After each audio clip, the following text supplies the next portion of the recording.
Donc, docteur Renaud David, vous allez nous jouer les historiens, les psychiatres historiens, là, puisque allez nous raconter les croyances autour des odeurs au fil du temps. L'odeur a eu un rôle important puisqu'il fut une époque où on sentait les odeurs, on les goûtait même parfois puisqu'on sentait les urines et certains s'essayaient même à les goûter. Alors c'est une époque révolue et puis beaucoup de personnes hors le cadre médical s'est attelé à dire que l'odorat était un sens qui n'avait pas trop d'intérêt. Buffon par exemple disait que l'odorat était typiquement le sens du désir, de l'appétit, de l'animalité et qu'il fallait s'en éloigner. Kant disait que l'odorat finalement n'avait qu'une seule fonction, c'était une fonction de survie, pouvoir sentir pouvait nous protéger de certains dangers, mais il n'y avait pas d'autre intérêt à l'odorat, à l'olfaction. Et puis on a toutes les représentations autour du nez, que ce soit le nez ou les traits de caractère qu'on peut attribuer à la forme du nez. Hein, par exemple, si on a le nez du bélier, on a une appétence pour la gourmandise. Il y a toutes ces représentations un peu péjoratives différents champs, par exemple le champ de la mode. Il fut un temps, par exemple, où les femmes essentiellement, ou même les hommes, se parfumaient avec des odeurs très musquées, très animales. Et puis on s'est rendu compte que finalement, c'était pas ça qu'il fallait. Et petit à petit, on s'est éloigné de ces odeurs musquées pour proposer des parfums vraiment très végétaux. Et c'est ce qu'on voit peut-être plus maintenant. On a plus cette force des parfums à valence musquée et animale dans nos parfums actuels. Il y avait aussi la notion de l'odeur et de la santé publique. C'était que la pestilence, l'odeur des villes était connotée très, très négativement et qu'on pouvait organiser la ville en fonction de sa valence pestilentielle. Et le but du jeu, c'était de nettoyer la ville de tous les miasmes, de toutes les odeurs. Et ce qui est étonnant, c'est qu'on l'a vu récemment avec l'épidémie de Covid, c'est qu'il y a des communes qui ont désinfecté leurs trottoirs. Au début de l'épidémie, on a passé de la javel sur les trottoirs pour désinfecter les villes comme on faisait à l'époque de ces croyances où les odeurs étaient le signe de la puanteur des... C'est aussi un marqueur de classe sociale et qu'on pouvait identifier les métiers, les classes sociales à l'odeur que les gens exhalaient. Et donc, par exemple, il y avait ceux qui travaillaient le cuir, ils avaient une odeur particulière, et donc on pouvait identifier les gens à leur odeur, et c'était un marqueur social fort dont on pouvait éventuellement chercher à se défaire. Si on va plus loin dans l'horreur, l'odeur et la mauvaise odeur a été un marqueur d'appartenance ethnique, puisqu'on a décrit par exemple le Foetor judaicus ou le thème de la puanteur du noir. Donc on va très très loin dans l'odeur. Il y avait même un psychiatre français qui parlait de l'odeur des Allemands. Hein, les blonds avaient tendance à sentir la graisse rance, alors que les bruns sentaient plutôt le boudin. Donc on voit qui est même en lien avec les orientations sexuelles, puisque si on regarde la sémantique de certains mots, par exemple comme le mot putain, c'est la condensation du latin putida, la puante, et du mot salope. Donc vous voyez qu'on a des connotations vraiment très fortes autour de l'odeur. On peut aller aussi plus loin en parlant de l'odeur supposée des homosexuels qui sentiraient les excréments, ou l'odeur des lesbiennes qui sentiraient la moule. On a eu toute une sorte de description extrêmement toxique, et ça se voit aussi pour les pathologies, puisqu'il y a eu des théories comme quoi certaines pathologies auraient une odeur. Alors c'est peut-être vrai pour certaines situations médicales. Par exemple, un malade qui est en occlusion intestinale ou qui a un fécalome, on le sait tout de suite quand on rentre dans la chambre de ce malade qu'il a un fécalome.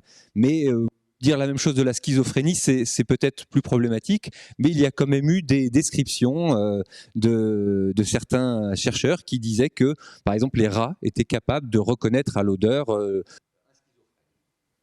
Alors, c'est pas des théories qui ont eu une grande histoire, mais à l'opposé, on voit que l'odeur et les thèmes mystiques sont intéressants, puisque dans la sémantique, on parle de l'odeur de sainteté, bien évidemment, et puis que même on a de l'eau de Cologne papale qu'on peut acheter dans toutes les... Et pourtant, malgré tout ça, l'odeur peut servir en médecine, et on s'en rend compte quand on utilise d'autres vecteurs. Le chien, par exemple, est utile pour la détection de certaines pathologies. Certains cancers ont pu être détectés grâce à l'odorat du chien. Dans le cas du Covid, récemment, j'ai vu que des équipes s'étaient penchées sur la possibilité pour des chiens aussi de reconnaître l'odeur des malades qui atteints du Covid. Et si on regarde dès les premiers stades du développement de l'être humain, je vais vous présenter quelques expériences intéressantes qui l'illustrent. C'est le cas par exemple d'un nouveau-né. Un nouveau-né qui vient de sortir du ventre de sa maman, vous lui mettez sa tête sous un dispositif en forme de U, et d'un côté il y a un tampon imbibé de liquide amniotique, celui de sa maman, et puis de l'autre côté il n'y a rien du tout. Et bien on voit que spontanément, le petit bébé qui naît, il va tourner sa tête du côté du liquide amniotique, du coton. Une autre expérience du même type, si vous faites absorber de l'anis, alors pas du Ricard, de l'anis à une femme enceinte, et puis au moment où le bébé arrive à la naissance et que vous lui faites à nouveau sentir des petits bâtonnets imprégnés d'anis, eh bien on va pouvoir mesurer des expressions d'allégresse, c'est possible apparemment, chez le nouveau-né. Je change encore. On les a épuisés, ne vous inquiétez pas, il n'y en a plus. D'accord. Eh bien, écoutez, je suis prêt pour la prochaine session de micro. Donc, si vous faites sentir des petits bâtonnets imprégnés d'anis au nouveau-né qui vient de naître, eh bien, ceux qui ont été exposés in utero à l'anis vont se mettre à avoir une expression d'allégresse, alors que ceux qui n'avaient pas été exposés in utero à l'anis ont une réaction totalement indifférente à l'anis. Donc, on voit qu'il y a un effet très précoce dans le développement de cet odorat, et c'est peut-être intéressant de s'y intéresser de plus proche. Alors je vais l'illustrer davantage avec une autre expérience amusante qui s'appelle l'odeur du bonheur. Est-ce que c'est possible?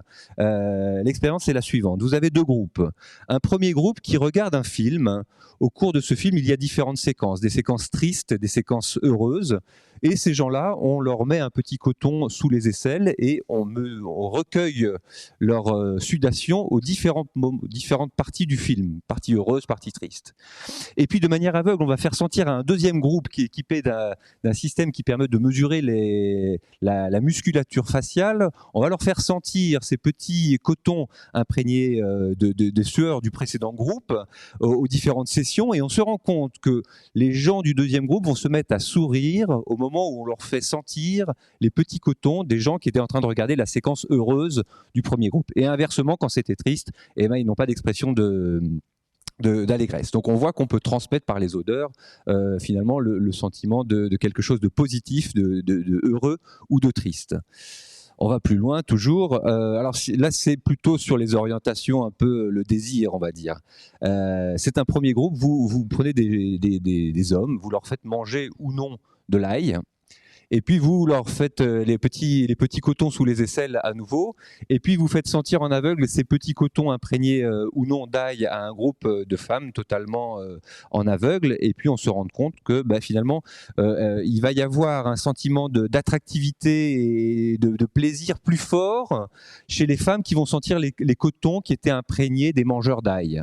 Donc vous voyez, on voit, alors ça peut paraître bizarre que cette taille ait cet aspect attirant, mais bon, ça c'est les scientifiques qui l'ont montré. On voit la force de cette...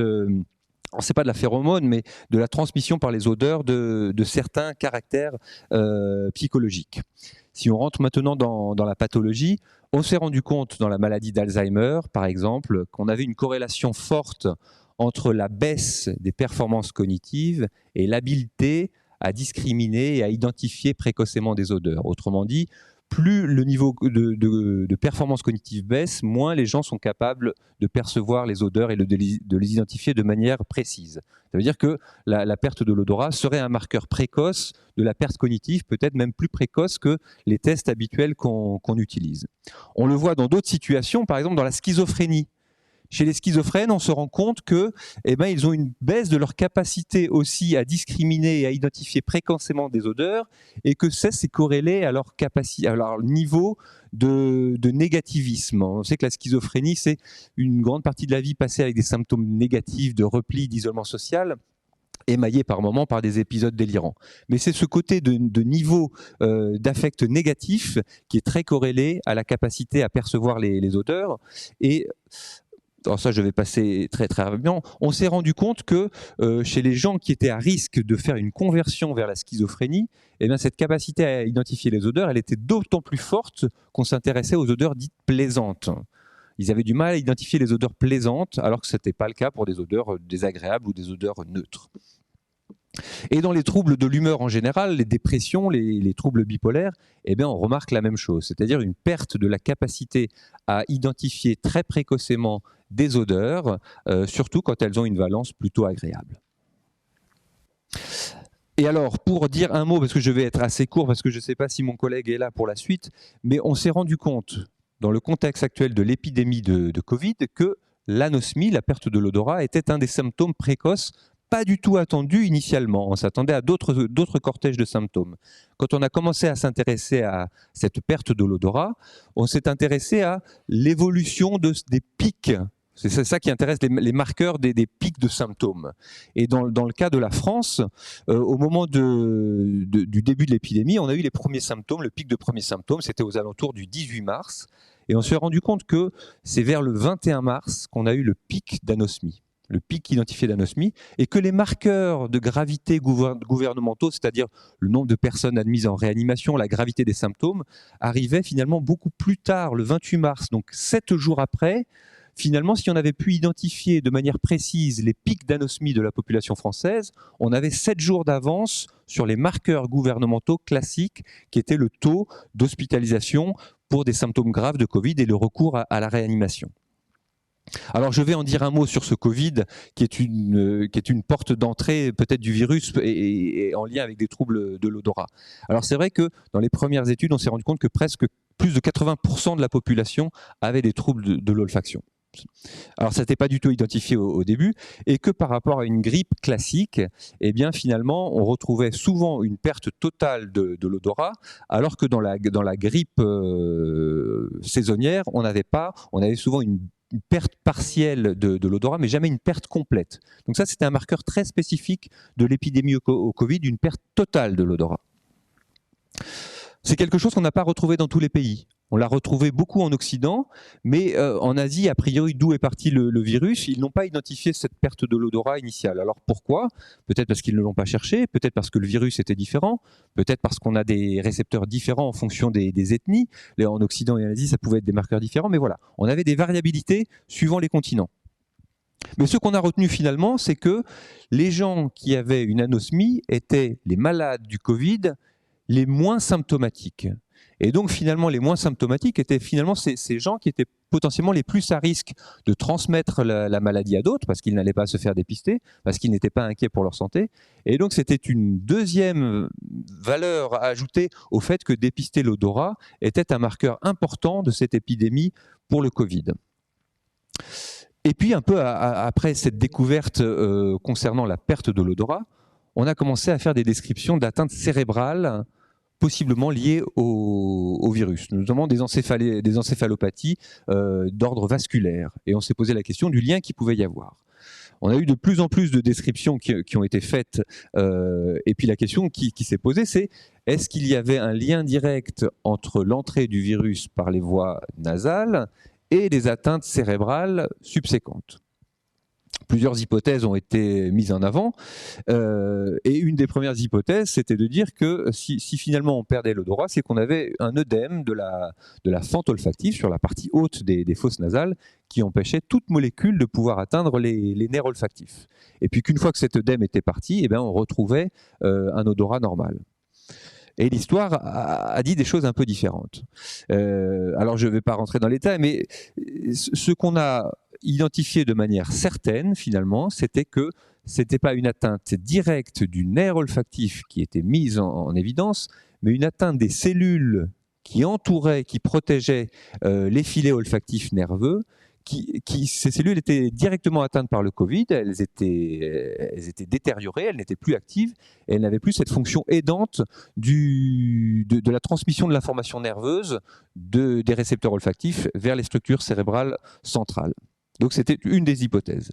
Et puis pour faire le lien avec le cerveau de manière plus approfondie, et puis ce qui s'est dit dans la présentation précédente, on a cette question du Covid long. C'est-à-dire que des malades ont eu un épisode d'atteinte par le Covid, et puis il leur reste des symptômes. Et parmi ces symptômes, on se rend compte que la perte de l'odorat est un symptôme qui peut persister dans la durée.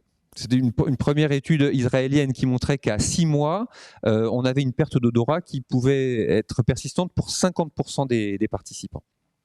Une autre étude plus récente avec l'équipe de l'Échien, c'est cette première équipe belge qui a notamment médiatisé en premier en Occident ces atteintes sur l'odorat, a montré que finalement on avait une persistance à 2 mois qui était de l'ordre de 15% de l'anosmie et puis à peu près 5% à 6 mois. Donc beaucoup plus bas que ce qui était retrouvé en Israël, mais c'est quand même très impactant d'avoir ce trouble de l'odorat en termes de retentissement psychologique parce que on se rend compte de quelque chose quand on ne l'a plus parfois, et c'est vrai que je vous disais en préambule que c'était peut-être l'odorat a un sens sur le déclin. Tous ceux qui ont perdu l'odorat avec le Covid comprennent la douleur maintenant de ne plus avoir d'odorat et l'impact psychique que ça peut avoir de ne plus être capable d'apprécier un bon vin ou quelque chose qu'on aimait, ou partager un bon repas avec des gens de notre famille, des échanges, et que c'est un des enjeux probablement des rééducations qui seront faites post-Covid. Donc tout ça pour vous dire que, en conclusion, que l'odorat, c'est quelque chose qui est précocement altéré dans de nombreuses pathologies neuropsychiatriques. Je vous ai parlé de la maladie d'Alzheimer, de nombreuses pathologies psychiatriques. On peut citer aussi le cas des chocs traumatiques dont je parlais ce matin, et que l'absence de l'odorat a des conséquences psychologiques majeures, parce que ça contribue fortement à notre bien-être. Et j'ai pas le temps d'en parler aujourd'hui, mais l'odorat a aussi des propriétés thérapeutiques pharmacologiques qu'il serait très intéressant de vous exposer pour vous convaincre de l'intérêt de ce sens actuellement. Je vous remercie. Merci beaucoup pour cette intervention que nous avons encore écoutée très attentivement. Je voulais juste pour cette évolution de l'odorat, avant de tomber dans la pathologie, on voit par exemple chez la femme enceinte une évolution des odeurs, enfin des sensations associées aux odeurs, des odeurs qu'elle aimait, qu'elle n'aime plus, etc. Est-ce qu'on connaît des corrélations entre les hormones, les sécrétions hormonales et les perceptions ? Alors oui, probablement, c'est vrai, vous avez raison Nancy, c'est vrai qu'il y a des variations dans notre vie qui nous font être plus sensibles à certains stimuli. On pourrait dire la même chose, vous parliez de la jeune maman, oui. Elle est plus sensible au bruit. C'est-à-dire elle va se réveiller plus volontiers à des petits bruits auxquels elle n'était pas sensible auparavant. Donc il y a un aspect d'hyper-éveil qui peut être, alors sans dire de bêtises, de l'ordre de ce qui a été décrit précédemment, comme une possibilité d'adaptation de notre organisme à des situations très particulières. Mais une odeur qui était une bonne odeur peut devenir une mauvaise odeur à une autre période. Alors oui, c'est le cas par exemple de ce qu'on a pu décrire dans le Covid. Il y a des gens qui n'ont pas perdu l'odorat, ils ont eu des distorsions de leur odorat qui fait qu'ils sentent encore des odeurs, mais que certaines odeurs qui étaient plutôt très agréables deviennent absolument désagréables maintenant.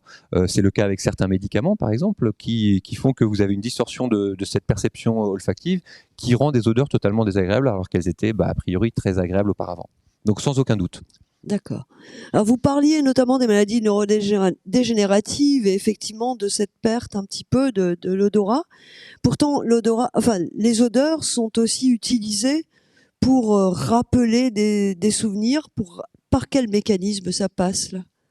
Alors c'est probablement un mécanisme assez complexe qui fait intervenir tous les circuits de la mémoire. C'est-à-dire que dans le cas des maladies neurodégénératives, on peut s'intéresser par exemple à la trace mnésique de souvenirs anciens qui sont liés à la culture ou à l'enfance. Souvent, on a pour habitude de dire qu'il y a des odeurs qui sont générationnelles. Oui. Par exemple, l'odeur du tube de colle, ça rappelle toute une génération d'écoliers qui a senti toute la même odeur, ou ça peut être associé à une région de France, et c'est très variable culturellement.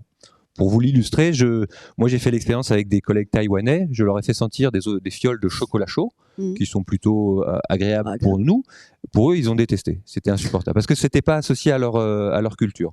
Donc, on voit qu'effectivement, il y a un impact de la culture et puis il y a un impact de l'exposition à certains moments de la vie et que ça peut être utilisé dans la thérapie. C'est-à-dire, si on veut essayer de récupérer des souvenirs perdus, stimuler certains centres nerveux grâce aux odeurs, on a montré que c'était plutôt bénéfique. De même que pour des étudiants qui chercheraient à apprendre des leçons, il y a des études qui ont montré qu'apprendre certaines leçons avec une stimulation olfactive associée, eh ben, ça permettait de mieux retenir certaines odeurs. Donc oui, il y a un bénéfice très, très net de la stimulation par les odeurs.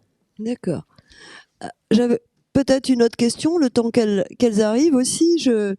Alors, il y a eu des études sur le fait de vivre avec beaucoup de verre autour et son niveau de bien-être. Et est-ce qu'on a pu corréler la vie dans des milieux, dans des environnements, je dirais, plus, par exemple, pollués avec des odeurs plutôt négatives, enfin pas très bonnes odeurs, versus une vie dans un environnement des habitations Alors oui, alors c'est vrai que la notion d'odeur là, elle est un petit peu subjective, de la notion de bonne odeur et on peut imaginer qu'au bord d'une route, ça sente pas très bon. Oui, mais alors si vous voulez, c'est Mais y a pas que ça, peut-être d'autres paramètres qui vont jouer sur votre santé mentale. On sait que les particules fines ou le bruit ou dans les milieux de vie, c'est pas juste l'odeur qui va interagir sur votre bien-être. Ça va être quelque chose de plurifactoriel. Mais effectivement, il y a des études qui montrent que habiter à côté d'une autoroute, c'est toxique pour la santé, mais parce que vous avez le bruit, vous avez peut-être l'environnement qui est moins l'absence de favorisant. verre. Oui, c'est ça. Et donc oui, vous avez raison, mais je ne sais pas s'il y a des études spécifiques qui l'attribuent à des odeurs très,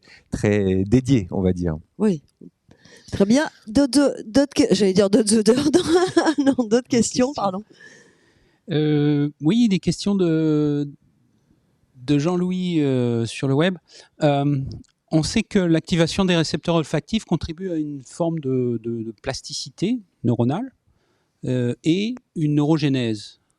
Est-ce que c'est lié à l'apparition des pathologies ? Est-ce qu'on a fait le lien entre certaines pathologies et la neurogénèse ? Je ne saurais pas répondre précisément à la question. C'est vrai que c'est une hypothèse qu'on a actuellement, c'est de dire est-ce qu'on peut participer à une neurogénèse en stimulant de manière olfactive, et je ne crois pas que la réponse soit totalement tranchée actuellement, mais c'est une piste de travail en tout cas. Et une autre question, cette fois-ci de Bernadette, qui réagit un peu dans le même domaine. Sait-on pourquoi certaines personnes ont un sens de l'odorat exceptionnel et d'autres non ? Bernadette m'a piqué ma question. Ouais. Écoutez, je pense que peut-être cette question, on peut la laisser pour Jérémy Topin qui va parler après. Non, parce que je pense qu'il saura mieux répondre que moi, notamment en lien avec tout ce qui est le domaine de la parfumerie, les nez, et la capacité de certaines personnes à être plus performantes dans l'identification, la reconnaissance des odeurs. Enfin, j'espère que c'est pas, je sais pas si Jérémy est là, mais oui, c'est il pas est un arrivé poignard dans le dos, mais je pense que tu es plus à même que moi d'y répondre. Vous étiez assez mal à l'aise lorsque vous avez abordé la maladie et l'odeur. Pourtant, c'est un champ de recherche extrêmement intéressant. Notamment, on a beaucoup évoqué pour le diagnostic de certains cancers. C'est d'un point de vue éthique, le psychiatre que vous êtes est mal à l'aise avec cette notion ? Bah oui, on est forcément mal à l'aise.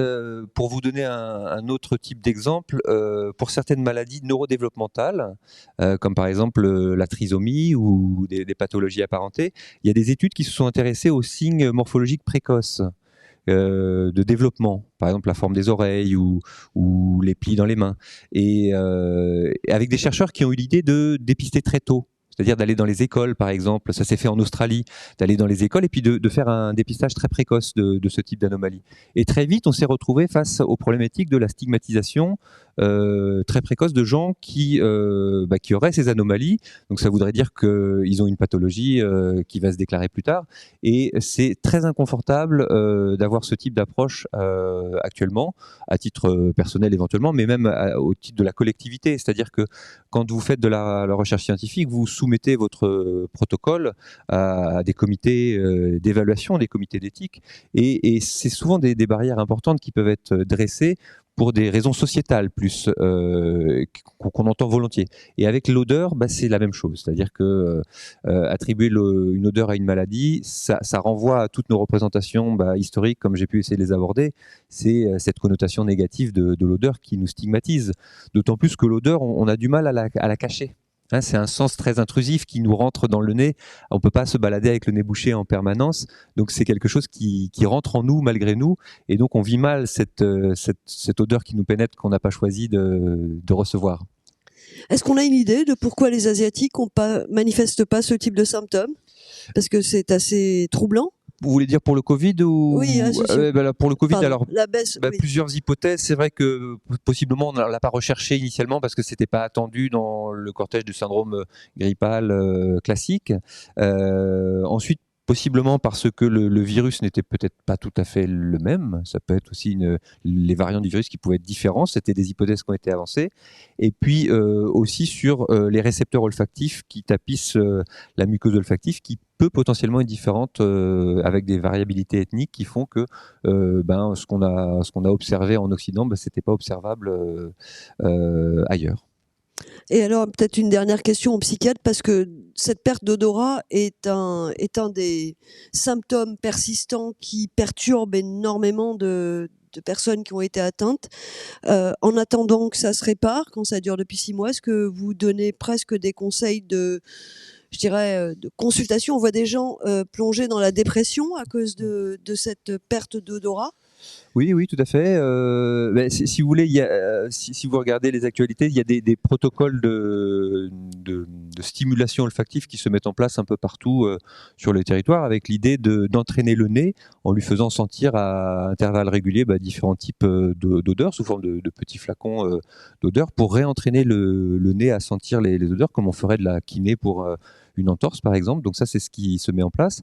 Et puis effectivement, tout l'accompagnement psychologique est important parce que moi, j'avais été frappé en écoutant des gens victimes d'anosmie. Oui. Je pense à un monsieur qui représente justement les anosmiques de France, qui est un épicurien notable et qui explique à quel point c'est douloureux pour lui d'avoir perdu brutalement l'odorat alors qu'il aimait faire des bons repas, goûter des bons plats, le côté convivial de repas, tout ça, il ne l'a plus et c'est une détresse absolue pour lui. Oui. Donc oui, on peut l'imaginer. On a un peu honte de s'en plaindre parce que ça n'a pas l'air si grave, mais l'impact sur la vie quotidienne est beaucoup plus... Vous avez raison, on a un peu honte parce que ça paraît dérisoire au regard d'avoir une main coupée ou de perdre la vue ou de perdre l'audition. Ou d'avoir été intubé, etc. Exactement. Mais ça a néanmoins un impact énorme et peut-être que c'est un petit peu ce qu'on va un petit peu étudier par la suite. Alors merci, un grand merci encore.